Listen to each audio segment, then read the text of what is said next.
Now I will just brief you what is XAML and .zap file means in a Silverlight application. The way we are coding in HTML or with the help of ASPX control or form controls or ASPX toolkit, with the help of which we develop our .aspx page, which is redirect and displayed in our client side. The same way, any Silverlight application required to be developed with the help of XAML page. The XAML page are responsible to render your Silverlight controls. The .zap file includes all your app manifest and all the assembly reference which are referred in your web application which to make your Silverlight application call. Now what is XAML? The XAML is combination and can be used with your Windows and Silverlight application for your web support. The usage of XAML, Extensible Application Markup Language, pronounced as XAML, is a declarative XML-based language created by Microsoft, which is used as a user interface markup language to define UI elements, data binding, event handler, and other features. XAML files are XML files that generally have the XAML file name as an extension. This XML file can be read by WPF framework or Silverlight framework for rendering.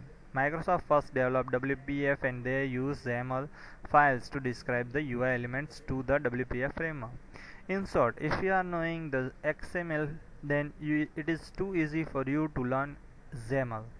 XAML is mainly used in order to execute your Silverlight application. There is no other language you can use.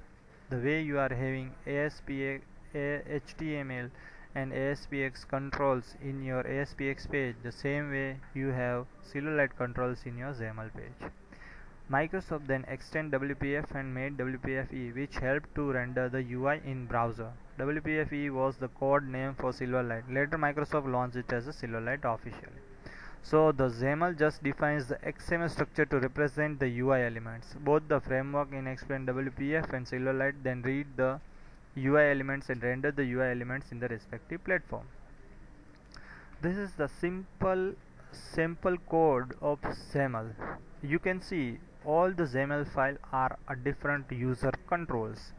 You have X class equal to hello world dot main page. Then there are two different namespace I have declared, and I have taken one layout, that is grid. There are different layouts available with the Silverlight. You can use grid, canvas and stack panels. The default project and file templates of Silverlight project always define both the default XAML namespace for elements that are defined by XAML language. The one namespace is for XAML language and another is to identify its root element.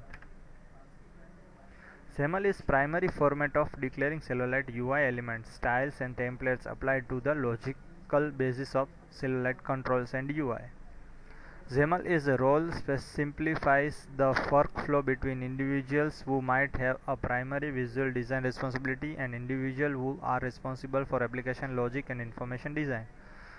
The key sets a unique user defined key for each resource in a resource dictionary. The key token string is used as an argument for static resource markup extension to retrieve any such resource from another XAML.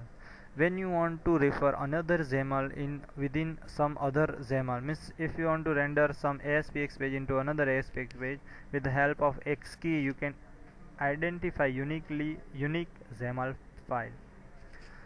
X:class specify the CLR namespace and class name for the class that provides code behind for a XAML page, and name the class that is created or joining by a markup compiler in the Silverlight application model. You must have such a class to support code behind or to support being initialized as a root visual. It is for this reason that you almost always see X mapped even if there are no resource and you never use X name.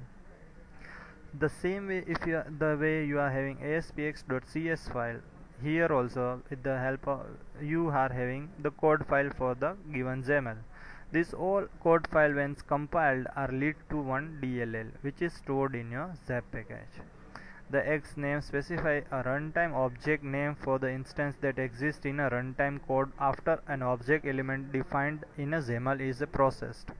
You use X name for element naming scenarios in the occasional case where the more convenient framework element name property is not supported. Some are the key points or XAML rules you do need to take care of. All the XML rules are implemented here with the XAML. XAML is case sensitive as that of XML is used. Now, the Silverlight 4 uses different XAML parser for the compile of XAML code. So if you have Silverlight 3 in your development and Silverlight 4 on your hosting server, your application runs perfectly because both 3 and 4 parsers are compatible with in Silverlight 3 in order to provide the backward capability of the version. But in case if you are running a Silverlight 4 application with the help of Silverlight 3, it won't work. You require a different parser in order